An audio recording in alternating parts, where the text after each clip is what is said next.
Well, upon becoming a millionaire, one of the things that you want to do is to make sure that you get to keep your money to become a millionaire.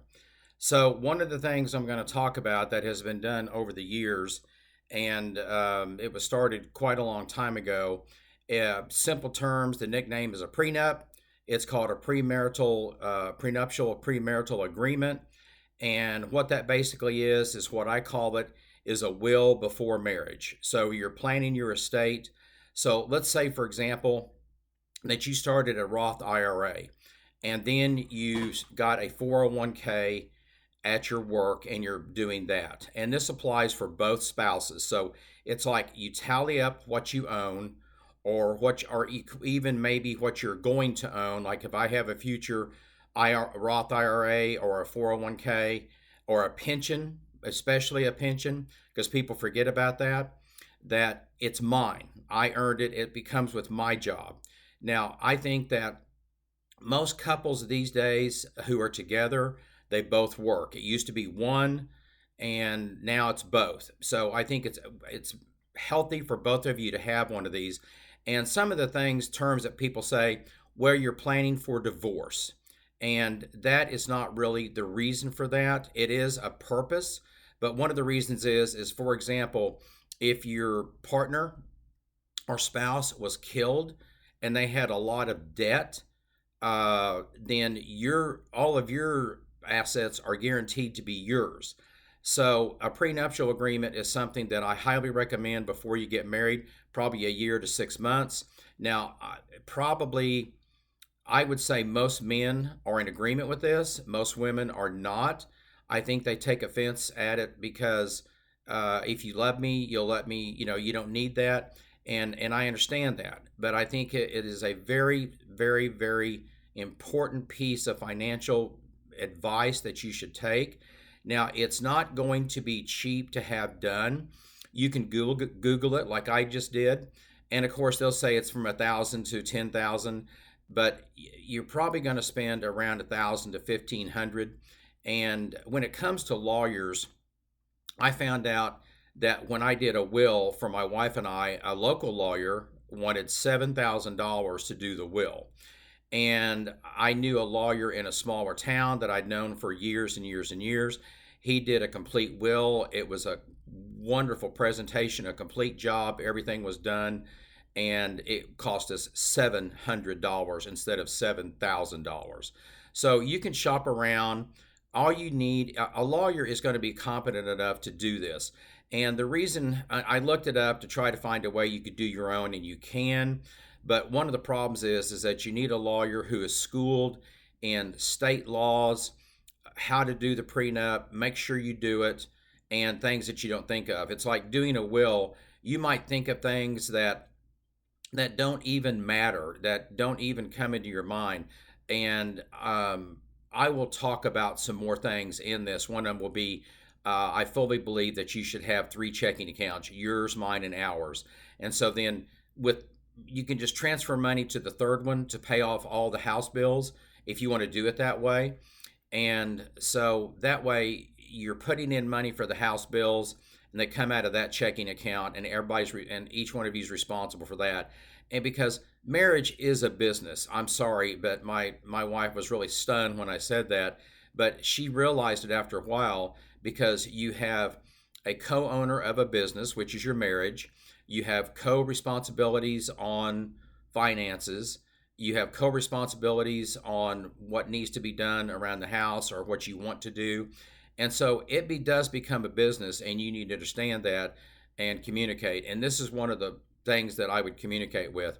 Now, I'm going to be honest with you, I've never had a prenuptial agreement, and I have been very, very lucky, which I'll explain at the end. But my first wife, she just wanted a divorce, and that's all she wanted. And I paid her some alimony to be fair, and paid child support because of the state. But she didn't go after any of those things, meaning my IRAs, a 401k, or my pension. Nothing. She didn't get anything. And my second wife knew that she could do that, but she said, I didn't earn that. It's yours. And my third wife, I figured I'm staying with her for the rest of my life, so I'm done. And if not, we would probably split amicably, and that would be it. So the things that you need to do is make a list of everything you own. So, like, say you're getting married and you own a pickup or a car, and you own a house, or you're going to buy a house together. All of that needs to be come out into it. And like the house is, say, for example, one would be able to buy the other one out of the house, which I saw a woman do the other day because her kids wanted to stay there. They were still in school, so she bought her husband out of her house. And unfortunately, she had to pull money out of her 401k to do it, which hurt her in retirement. So the thing that you need to do is realize that it can really come back and bite you on this. And I've been lucky twice so far, and I think, it's just one of those things. So some of the stories I'm going to tell you, these are all true. So and what creeps up on you is, say you work as a policeman or a fireman for 20 years and you got a pension.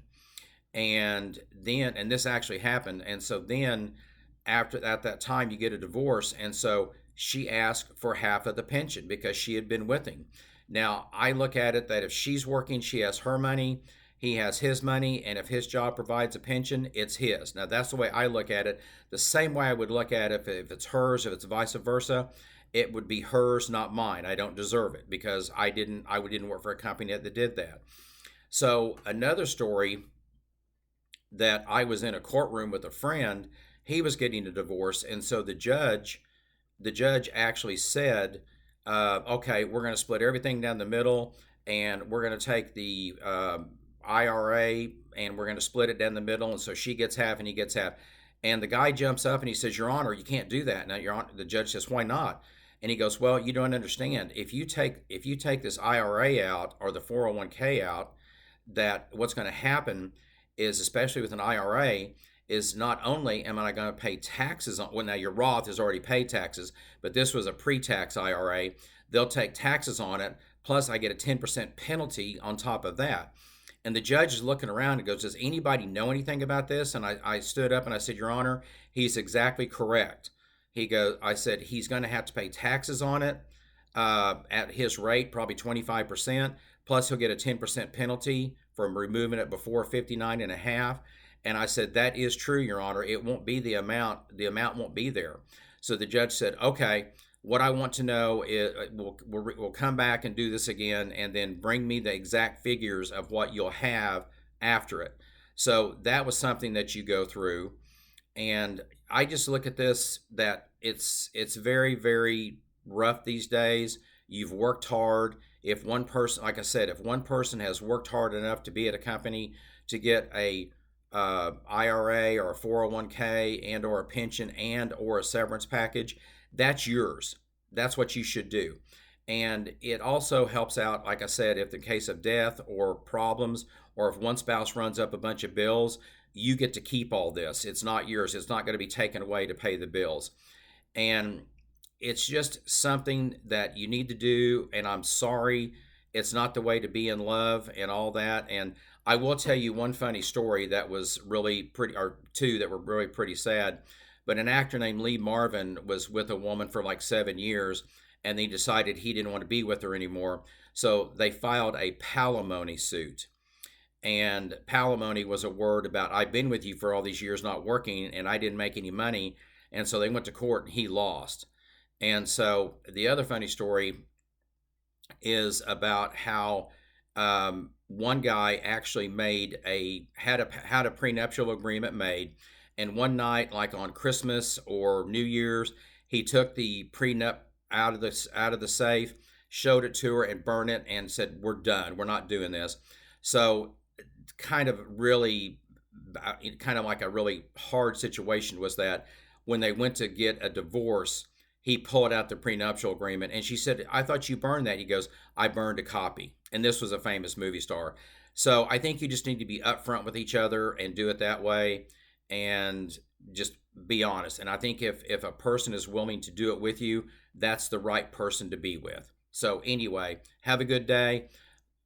Give me a high five, give me a thumbs up, subscribe, make a comment, ring the bell, and as always, please tell someone else about this channel so they can also start becoming a millionaire. Thank you. Goodbye.